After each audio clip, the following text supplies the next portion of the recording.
Hi, welcome everybody. I'm Matt Stillman, and I would like to welcome you to tonight's webinar for the new IoT Creator course sponsored by Microfacturing Institutes in Palo Alto, California. Microfacturing Institutes is a public benefit educational foundation that collaborates with leading technology companies and prominent educators to create and deliver skills-based education for the data economy. For tonight's webinar, we're proud to announce a unique capability in education and industry, which is a new platform called IoT Creator, which allows innovators, students, and experienced product design teams to create virtual prototypes very quickly and can be used from anywhere in the world as long as you have internet access.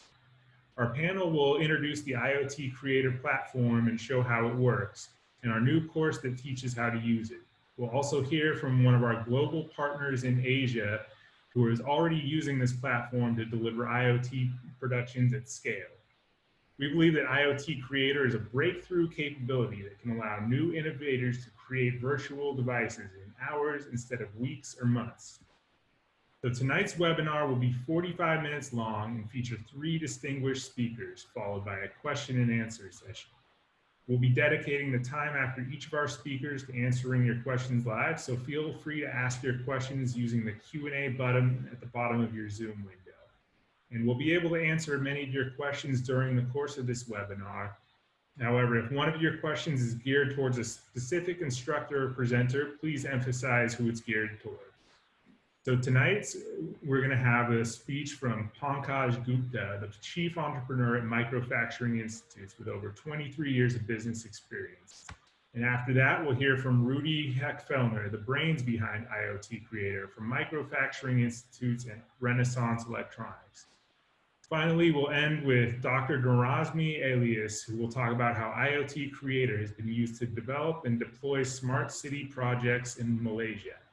And with that, I'll turn the time over to a few words from our founder, Greg Waters, and then on to the moderator of this webinar, Pankaj Gupta. Well, thanks, Matt, and welcome everybody. As we introduce what we believe to be a unique capability tonight in this rapidly growing Internet of Things or IoT market, I wanted to begin with a little bit of background of what Microfacturing Institutes is and what we do. So Microfacturing Institutes was started in Silicon Valley in 2018, a little over 2.5 years ago, by technology executives who saw a real need for relevant, short duration, and affordable education and job training. We chose the Internet of Things as our initial focus since the IoT skills are in demand at pretty much every industry, no matter where you go in the world today, and it's growing very rapidly. There's now way more jobs in IoT than there are qualified or skilled people to take them. And this gap, while it's an opportunity, is still increasing. So this is one of the hottest job markets we have seen in the last few decades. And from our perspective, we wanted to offer a different approach to education in our program. So the first thing is that all of our courses are designed and instructed by very talented industry professionals who are actually working in industry and inventing a lot of this stuff as we speak. So the course offerings are very relevant, they're updated constantly, and they will continue to reflect what we think is some of the cutting edge of IoT technology around the world. We are a charitable organization, and our mission is to create a global community of students of all ages. If you look down our courses, you have young people, you have career people, you have people old programs, so it's oriented towards different walk lives.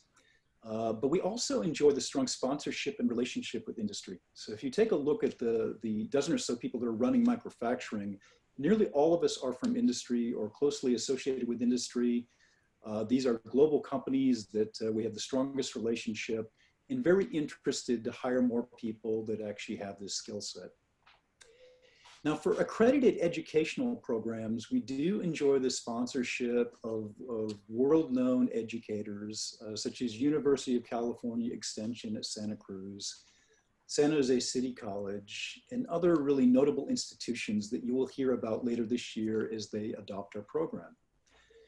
So we'd like to give a shout to our corporate sponsors, to our educational partners, most importantly to the approximately 300 people who are either completing or have completed this program already, and are very pleased to step forward with what we believe to be a unique capability in IoT Creator, which at its core will allow innovators, students, or experienced engineering teams to create IoT virtual prototypes from anywhere in the world.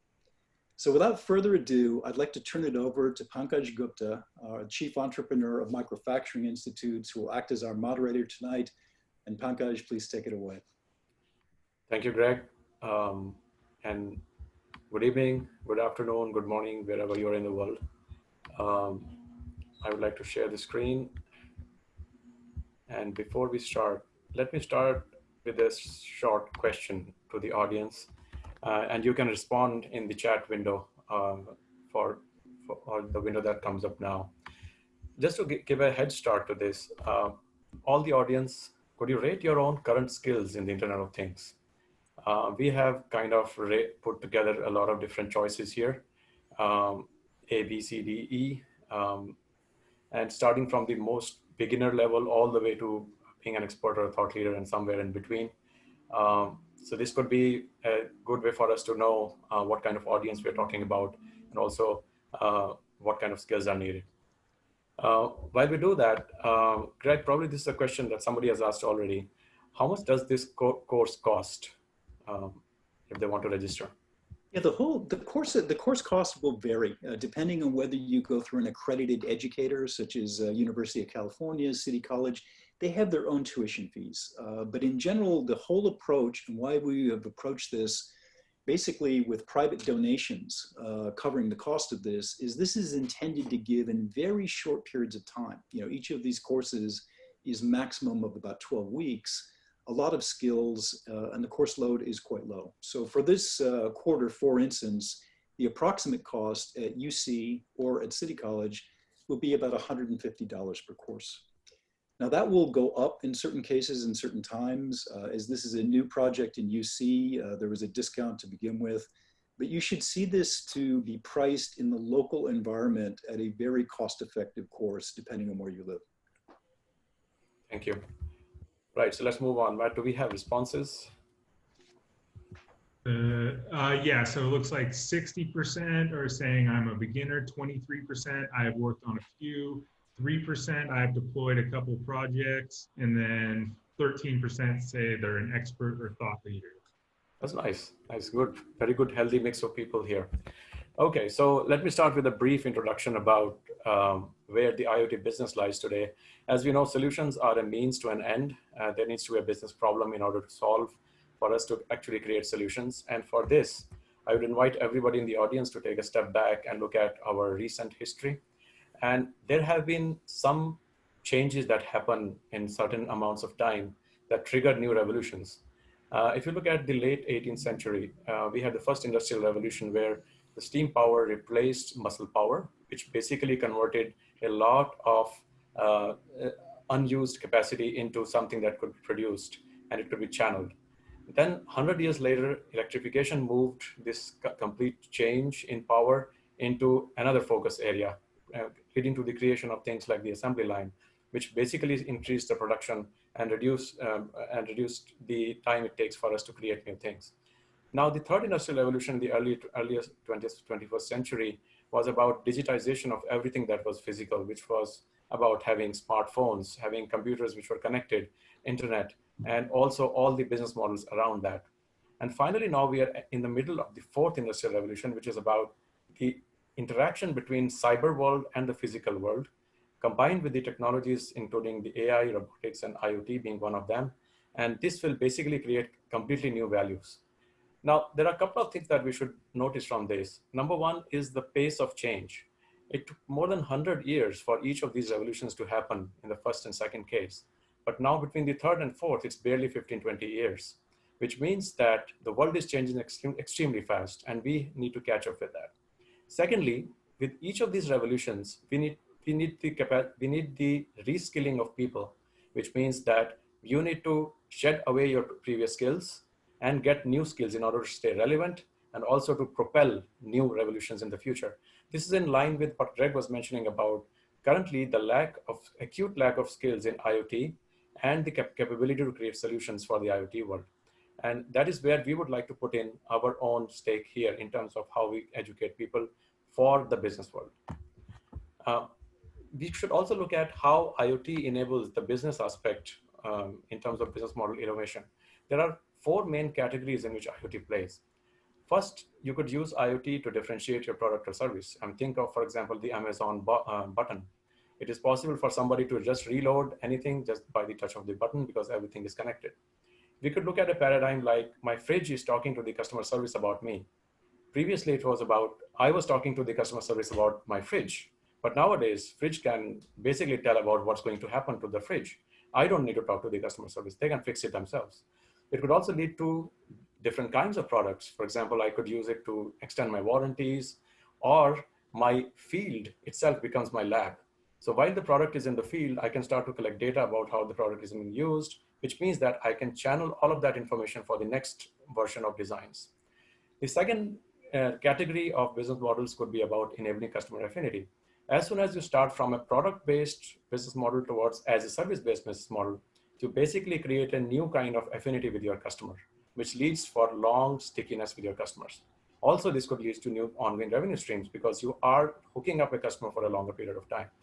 Companies like Kaiser Compressors, they have started to sell air as a service.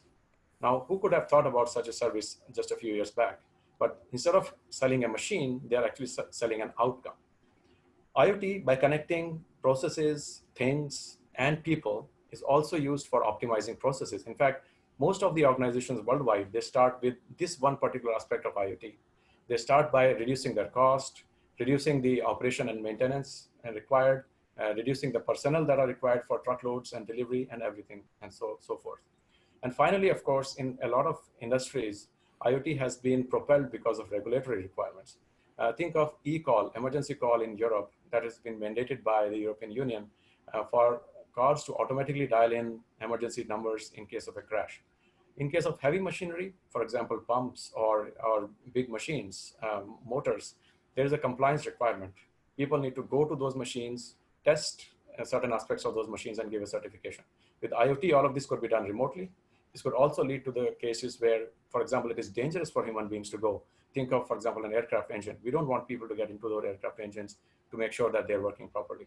So IoT can play a role in all of these. And of course, it is complicated. One aspect that we have seen is if you lay in terms of a stack overview of the IoT, starting from the sensors, actuators, all the way to the cloud, there is a huge variety of technology skills that are needed today. It's extremely difficult to find, first of all, people with all of these skills. Only the biggest organizations can afford to do that. And even in that case, what we have seen, our experience has been, it takes a long period of time to create something very basic in a lab. You need to do a lot of skunk work, get a lot of smart people together. They need to think through from use cases all the way to implementation. And on the right side, you see this is just a representative list of all the different kind of technologies that are needed, from a bit error rate all the way to JSON and CBOR. And just think of it, it's amazingly complex to have people with all these kind of skills. And we will see later, Rudy will talk us about how it's possible using this tool to get away from this complexity and be able to create unique solutions and for the market. With this, let me hand over to Rudy, who will introduce us to the IoT Creator concept. So Rudy, the screen is for you. Dr. Norazmi, you're calling in from Malaysia. This must be early for you. Yes, we started at 9 o'clock this morning. So yeah, I mean, I'm always early, but this is a good time to talk. And I hope you had your morning coffee. I have already. I'm in the Central Time Zone, so it's 8:15 for me. Oh, I thought you all in the West Coast. So okay, it's interesting. All different time zones now. So. Right. Rudy, well, thank you, Prakash. Thank you, Dr. Norazmi, to join. Can you guys hear me okay? Yes. Yes, okay. So I am going to introduce the IoT Creator tool as well as the IoT Creator course. And I sum it all up with a quick demonstration of the system. So I will go into the introduction. I will talk about what IoT Creator can do for beginners, but I also can talk about what IoT Creator does for advanced creators or engineers. Then I'm going to run the IoT Creator demo that should show you clearly what this is all about by using an example of a cloud-connected sprinkler system. And then I will summarize it. Why is it interesting for you to take that course?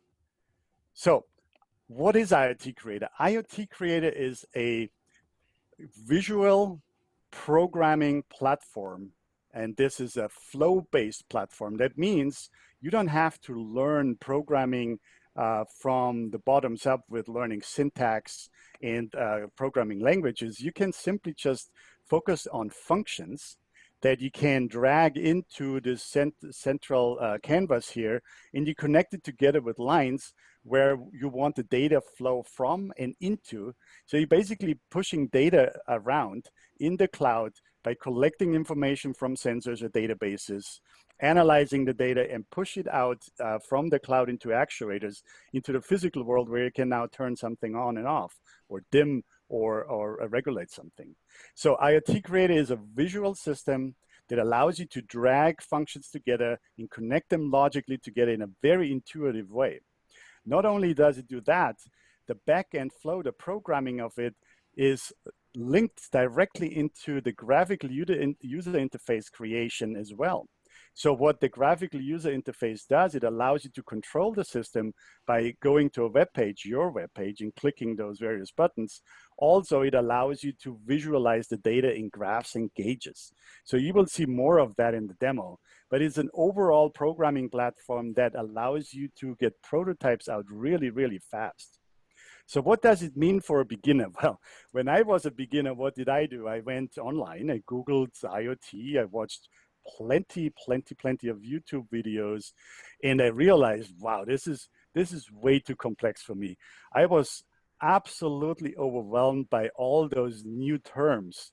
What is a JSON file? What is SQL? What is MQTT? What is a WebSocket? How do I connect my Alexa to my system? I need counters, I need calendars, I need timers, I need APIs. What is all that stuff? So the starting point was really, really long and frustrating. It was a trial and error phase, mostly errors, and I needed to do something about it. I couldn't get my stuff done. I didn't get the sense of success or achievement. I needed to build something that is more useful than watching YouTube videos. That's how we came up with IoT Creator.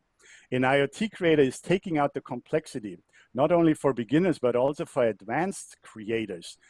When I then went into an advanced mode where I had various different IoT systems deployed in my house, in the industry, and also in Malaysia, it turned out that most of the time, it turns into a maintenance nightmare. So now, why is this a maintenance nightmare? Well, we talked about MQTT and API and security and API keys. That stuff keeps changing. We are still living in a very dynamic IoT world. So for example, I'm using 25 API keys in my house. Each one of them expires every 2 months on average. So that means twice a month, I have to go in and update my system so that I have valid API keys. And that doesn't even count on updating my software, my drivers, and all this stuff. So something needed to be done here because I spent all my time on maintaining my systems, and I did not have any time to create new stuff. So IoT Creator was the answer for us. So we now have a system together that our team admin will maintain all the functionalities for us. So we don't have to worry about building an infrastructure, keeping the infrastructure up to date, putting more memory in. Oh, it's getting too slow. I need a faster processor. That's all taken care of. And now the 90% time I spent to maintain stuff, I can now use to create new stuff, which is much more fun. So here's what we used to build for the IoT Creator course. We're using an example of a sprinkler system, but this is just an example. Once you go through this course and once you finish the course, all the things you will learn are completely transferable to anything else in the IoT world, which means everything that has been created once can be reused. You don't have to recreate stuff that other people have already created on IoT Creator, because it's a community of sharing. So you can reuse things from other people, or you can also provide your creations to other people to use. So this is just an example, but you can use this example not to turn on your sprinkler. You can, well, I use it to turn it on and off the parking lot lights in Malaysia, and Razmi is going to show you how that works. But that's a good hobby, Rudy. Your hobby is to turn off lights in Malaysia. Oh, that's so much fun, yeah. And watch him on the security camera. Yeah, so let's run this real quick. Welcome to the very first lesson in the IoT Creator course. In the upcoming labs, we're going to build a complete IoT system from scratch using IoT Creator. Specifically, we'll be building a smart sprinkler system. Here's the use case. You've got a lawn, you need to water that lawn, you want to start with some basics. Your yard is broken down into zones, maybe because some zones get more shade than others. You want to be able to turn your sprinkler zones on and off, and you want to be able to individually set the duration to water each zone. So maybe for every other day, you want to water zones 1 and 2 for 10 minutes and 3 and 4 for 20 minutes. That's a fairly basic sprinkler system. But you also want your sprinkler system to be smart. We're going to pull in weather data and adjust our sprinkler based on the weather. So we'll prevent our sprinkler from running if it's raining, and we'll adjust the amount we sprinkle if it's colder. And we'll chart these savings so we know how much water and ultimately how much money our intelligent sprinkler is saving us. Lastly, you'll take this logic and you'll control actual hardware. In this case, we're controlling a Shelly relay switch, which could in the real world connect to a sprinkler or a refrigerator or any other device and control it. And that's one of the main benefits of IoT, isn't it? That's why we're here. So to perform these labs, all of the instructions are given in video form and text form. You'll be able to see and read how to do something, and then you can perform it yourself on your own IoT Creator instance. In addition, each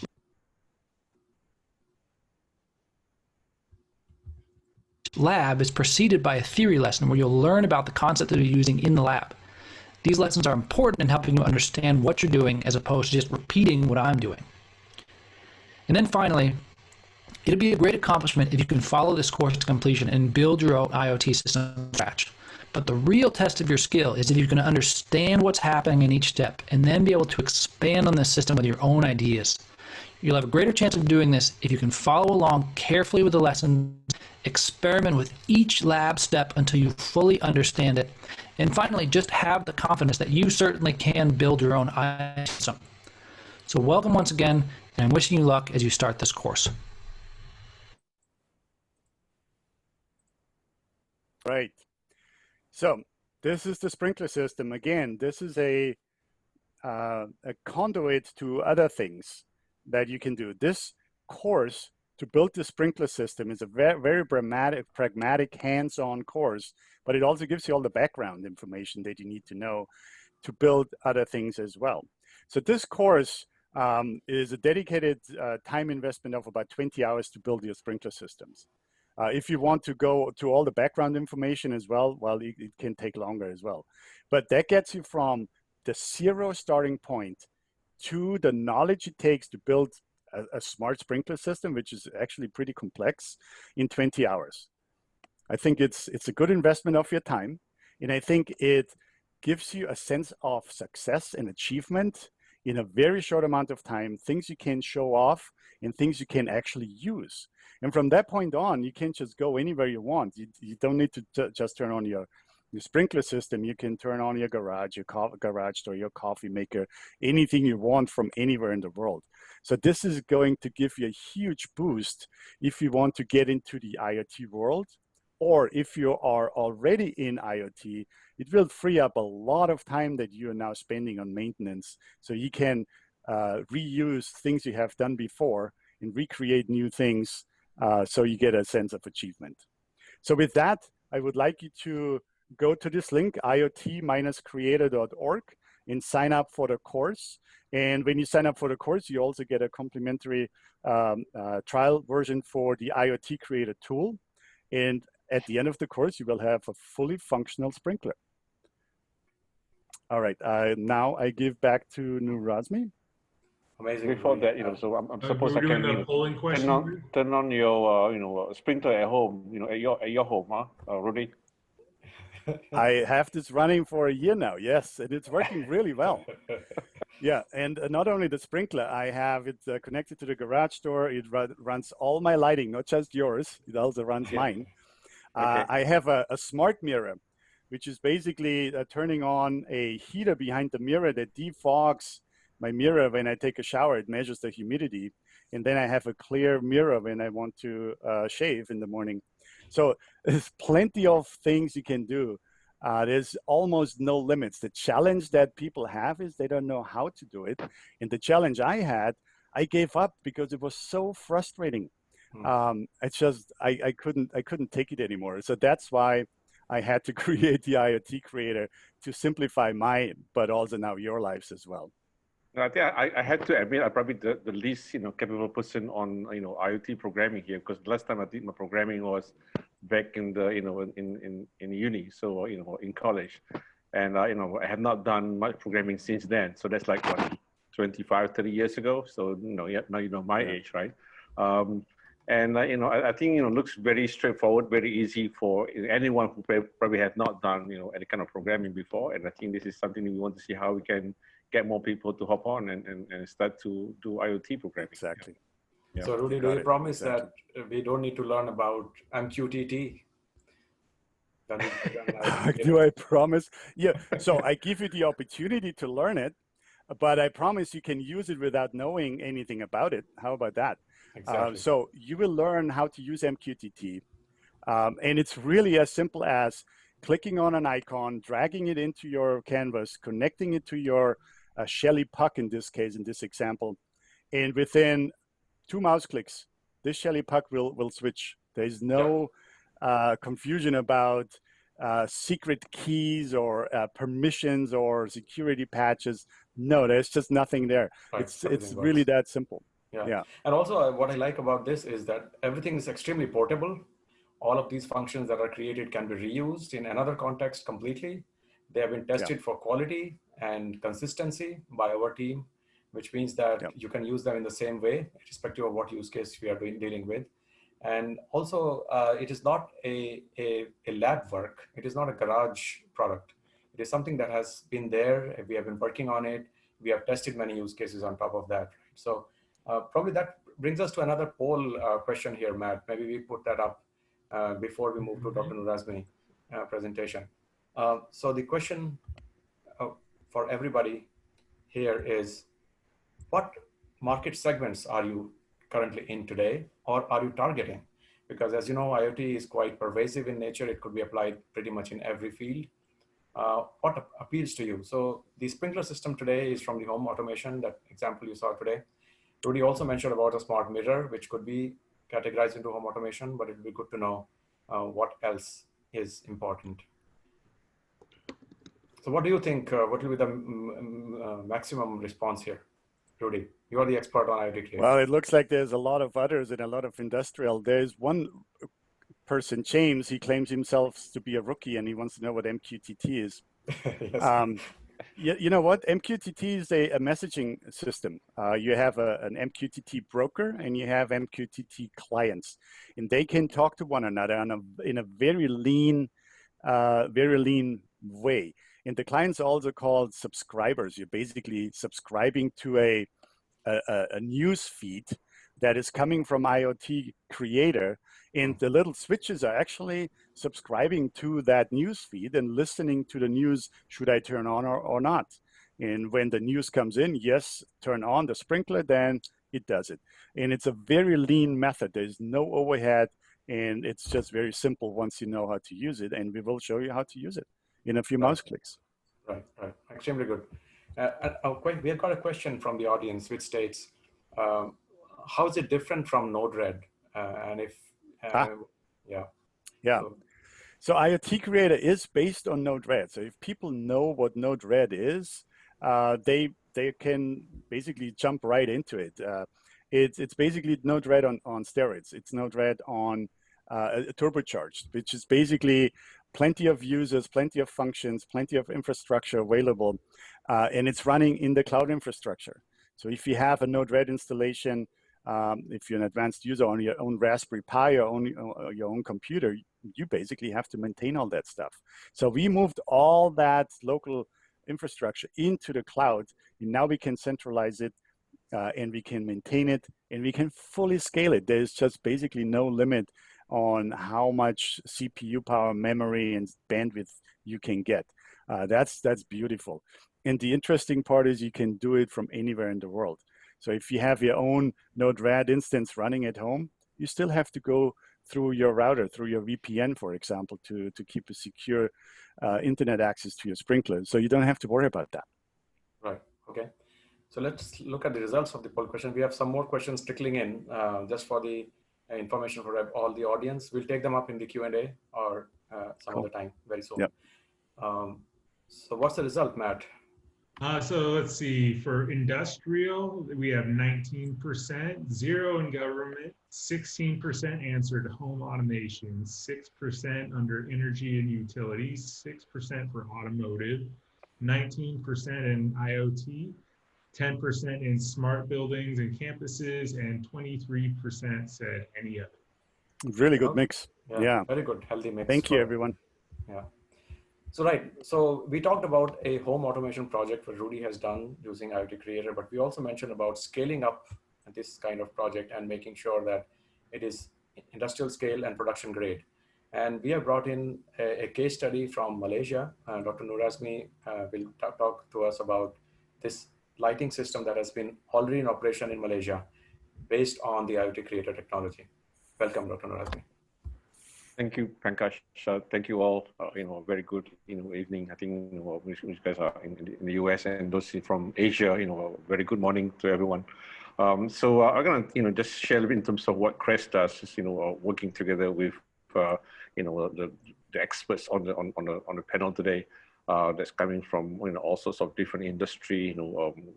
Industry leaders, like IDT, Renaissance, and what we're doing with the local, states and also universities here.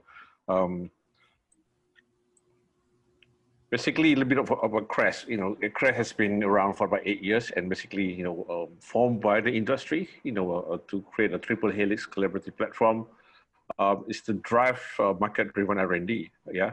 And we get 3 main thrusts that we are looking at: collaborative R&D, where we bring the industry, academia, and even the government, in terms of collaborating in building, industry-driven R&D, based solution, building talents that are more industry relevant, so the industry, can pick them up and ready to get them to work. Like in this case, perhaps with the IoT Creator, they can get it trained before they graduate, and they can quickly come up with the product, that the industry are looking for them to build when they join the company, and we'll see how it can help some commercialization activity. So, how it fits into what we're talking about today, I think, CREST is basically, formed by the industry stakeholders, from the E&E, electronic and electrical industry in Penang, started up in 2012. As we progress, we see that, I think we can help build more solutions for the different market, for healthcare, for farming, for transportation, for manufacturing, and even making the city to be more, innovative and more intelligent. And I think that's how we see the fit in terms of what we're doing with microfacturing and this program here. Yeah. So basically, to also see how strong we are supported by industry. Basically, we have the mandate of the industry to drive the collaboration to build the talent for the industry needs, and therefore you see the board are very strongly influenced by industry partners. And you see, some of the familiar names. You probably have this in the US, in California, and also we have similar companies in Malaysia, where I'm based, which is in Penang. Yeah. So one of the programs that we are working on, with the so-called the government and also the state, authority here in Penang, is looking in terms of how do you actually, build smarter cities. And we think from the point of view that we need to build, some sort of a basic platform to able to connect, to connect the people to the people, to connect the people to the, infrastructure and whatnot. So what we, came together with the IDT, I think, back then when Greg was still, with IDT, we had a discussion in terms of how we can actually build the system and do a pilot, be like a sandbox, and we have this so-called a program called Streetlight as a platform to connect the different as different nodes of different part of the cities. And interestingly, we actually have them already been installed. Now we have in 2 locations in Penang. Hopefully we get more partners and sponsors to put this in different part of the country if we can. I understand, Greg, we have some also in California, a location there where Rudy is, yeah. Yes. And we have 2 sites in Penang. One in where our CREST office is in that Science USM campus. We got 36 connected LED streetlights with the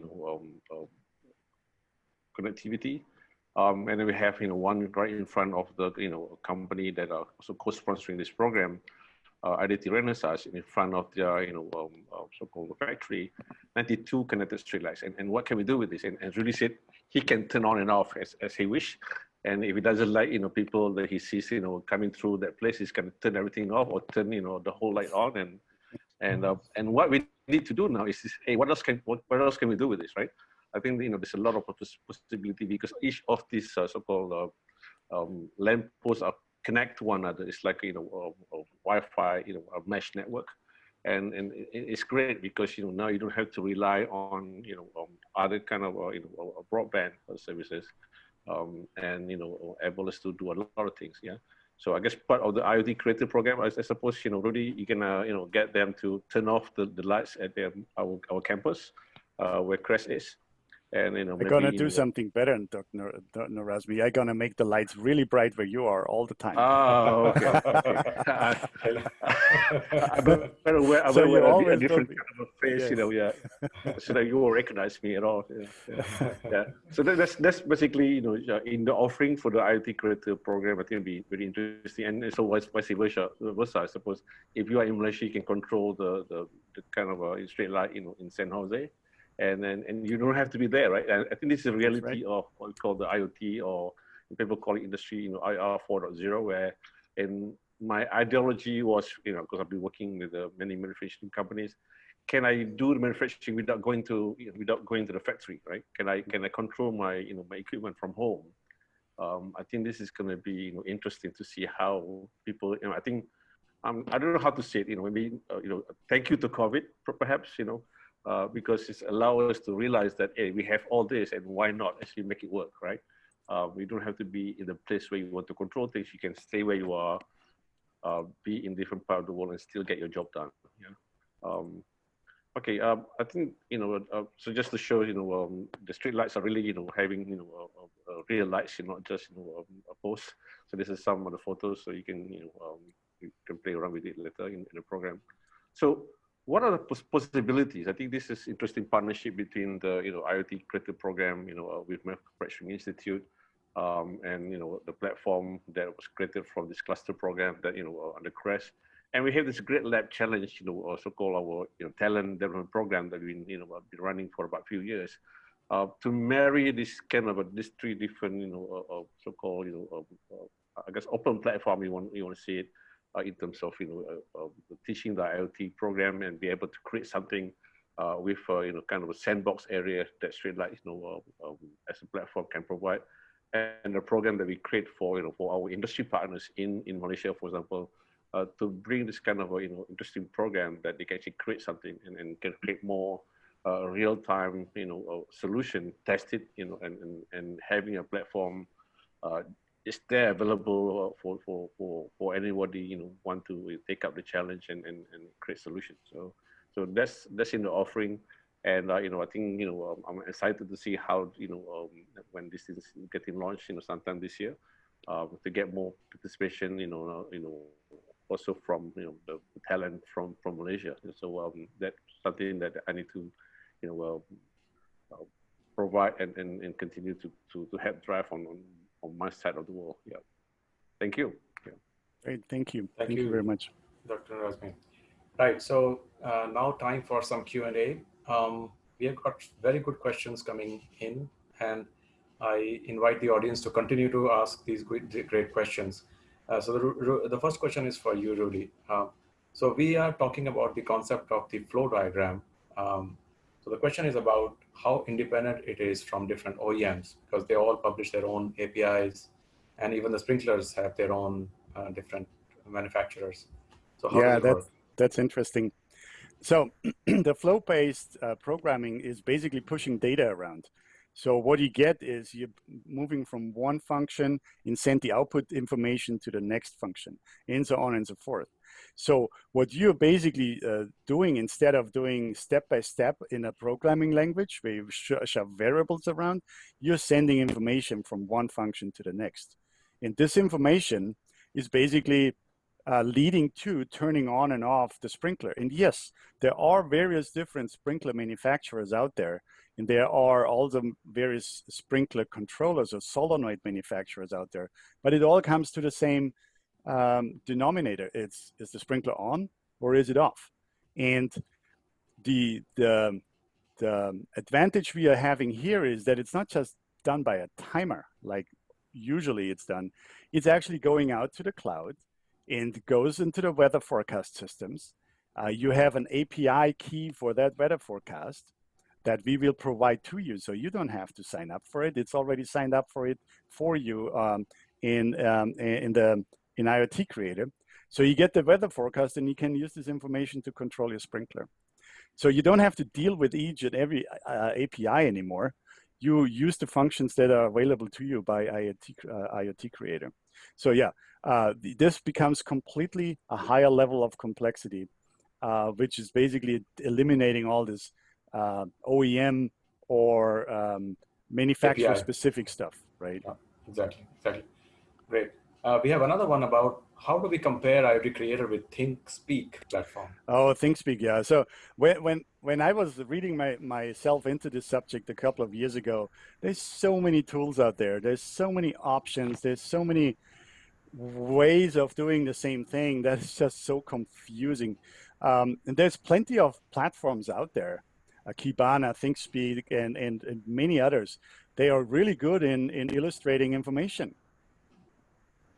But what do you do with it? How do you get the data there? What is the data valid? Is the data good? Is the data actual, or is it from last week? So the information needs to flow, and I want to be in control of the data flow. And then I can not just visualize it and push a few buttons to do something with it, but I have full access to databases. I have full access to all the vast variety of information that's already available to you. For example, I thought about this. I'm going into the weather forecast to look if I should water my lawn today or tomorrow. I looked into a different API that is a satellite service. So there's a company out there that gives you satellite images that basically measure the dryness of or the humidity of your soil, right? So you just take the satellite service, they take a picture of your lawn, and then they tell you if you have to water or not. This is a little bit out there. It's mostly for farmers. But think about the opportunities here, the things we can do. And you don't even have to call the satellite company. You just get the data, you access it. Yeah. So the main advantage is flexibility. The platform has been designed to create solutions that are needed today, right? Well, the platform has been designed to get stuff done. Yes. You can build a prototype in a couple of minutes than hours. So I have a video that you will see when you take the course. You have your own web page up and running in less than 60 seconds. Right. You don't have to sign up for anything. You don't have to deal with any service providers. A web page with control buttons, everything in 60 seconds. I mean, what programming language does allow you to do that? Even if you're an advanced user or an IT professional, 60 seconds is still pretty good. Yeah. Exactly. Yeah. Great. So we have another one. Can you touch on edge computing IoT versus cloud computing IoT, some of the advantages and disadvantages? This is slightly out of context for IoT Creator, but yeah, great. No, it's in context. So these are just classic arguments. Cloud, how do you process stuff in massive centralized locations? Or edge, how do you process it closer to where people in the applications are? And the answer is they all work. It depends on what the advantage is or not. But in general, the way to think about it is if you have something like an electrical meter, right, that just needs to spit out some information every once in a while, not very time critical, cloud is a very good way to do that. You can gather all this stuff in the cloud, process it there. But if you have something that's time critical, like you're driving a car down the road and you want some type of real update about what's going on, you want that as close to you physically as you can get. And that would be what a lot of people would refer to as the edge.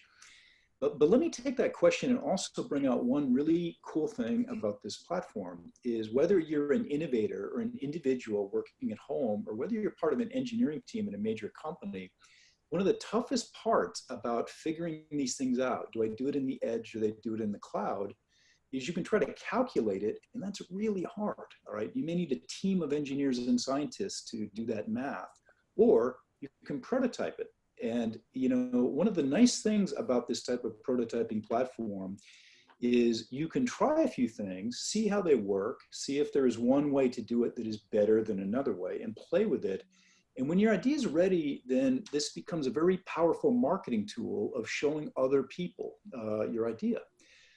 This may be your boss, or it may be a way to get funding, or it may be to get a venture capitalist, right? Saying, hey, look, this is my specific idea, and it's not just a PowerPoint slide or two. It is, I've already got this working virtually. You know, what do you think? Would you help me pay for this sort of thing? And this is where I think whether it's IoT Creator or just the ability to do these rapid prototypes and try a few different things, you know, see how they work in hours is really powerful. In fact, many of us wish we had it when we were engineers.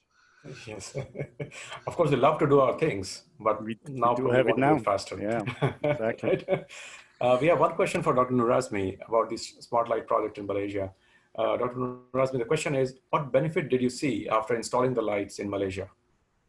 I think that the benefit you will, attract a lot more in terms of activities, building solutions that are probably not possible before. I think because there's a lot of restriction when you need to install a smart city solution, you have to deal with the regulatories, the so-called municipalities that has a lot of red tapes or kind of their own processes to actually to implement new solutions or new ideas. I think so. What we see now with having this 90 plus and 30 something odd so-called street lamps in the a regulated area like where we are. Now we enable a new solution to be tested faster. Yeah. And I think, and interestingly now with IoT Creator, the prototype can be done a lot more faster. So right. I think what we're looking forward is to see a lot more of this solution can be created through our program that we have now, the Great Lab Challenge. We now, getting people to actually, or students actually to now propose solutions that we can actually have to a sandbox in this area. Yeah. Right. Thank you. There's a comment from an audience. So IoT Creator, Rudy, it does not solve this sensor selection. Just you can select from many sensors from many suppliers and try them. It does simply the prototype problem a lot by giving people choices of different capabilities, and that we can use together. So yeah, so there's usually what I want to do is I have an idea and I want to see if it works. Yeah. And I don't want to spend too much time on this stuff because that's what prototyping is all about. So for example, in our course, we are connecting a temperature humidity sensor to IoT Creator. It takes less than 5 minutes. And it's a Zigbee sensor that you can buy on Amazon or anywhere off the shelf. There's nothing special. And at the same time, I can control my sprinkler system with a Shelly puck, which is also widely available, and you can directly send an MQTT command to it, and it does what you want. There's a question here in the other panel: can it only turn things on and off? Absolutely not. The sky is the limit. Turning on and off is the starting point. Of course, you can dim the stuff, you can measure the power, and that's just in the physical world. Think about, you have an entire databases you can build with information, right? You can scan through the databases and make an analytics on the data and make a decision that allows you to make your processes more efficient, more effective, or faster. In Dr. Nurazmi's parking lot, it's not just having access to a test site. It's, of course, we want to conserve energy, right? But conserving energy is extending the maintenance cycle of his entire infrastructure. So instead of relamping his parking lot once a year, it's being relamped when it's needed, right? Exactly. Not on a cycle where he's wasting 30% of the lumen maintenance usable life of his lamps. That's real money, right? So if you scale that into not just a test set of 36 lamps, if you do this like in San Jose, California, we have 62,000 street lamps. That is a real difference, not just in the environment, also the light pollution, so people have a better environment to live in, but taxpayer money, right? Yeah. Right, so we are running out of time. We have already actually shot out of time, and there are still plenty of excellent questions coming in. I suggest we take one more question before we kind of end this, and we take all of the other questions through email. We reply back. One extremely good question. In terms of protection of IP, how are we making sure that this idea is protected? That's a really good question. Yeah. So it's like let's say a simple example is a Lego kit, right? I mean, you can buy the Legos and you put them together into a creation, and that creation is your creation and nobody can take it away. So even though you have access to functions that people make available to you, the way you connect it together and the function you create by combining those building blocks, that's your IP. That's in your account. And nobody can take that. That's like your bank account, right? So you log into your bank account and that's your money. But you're getting the money from somebody else who pays your paycheck. Same thing here. You're reusing functions that you either created yourself or from the community. You combine it into something that has intellectual property, and that's yours, right? And nobody can take this away. It's not a public platform that I can go into your account and steal your money. That's clearly not it. Consider that like your IP bank account. Right. And also just to add to that, the platform provides the facility for anybody to create functions which are reusable by the community. The platform does the sanctity check of quality, consistency, and in a way, the way it is written. And then everybody is free to create new nodes, which can be reused again. So I could, for example, use some parts of the node, create something new, and I could expose that back into the community. Right. And these kind of interactions is what this IoT Creator platform is rich Exactly. about. Right? Think about it this way, right? The problem you're trying to solve, 1,000 people have probably had the same problem before. Yeah. So why would you want to recreate or resolve their problem if somebody else has already done it? Exactly. There's no point in duplication.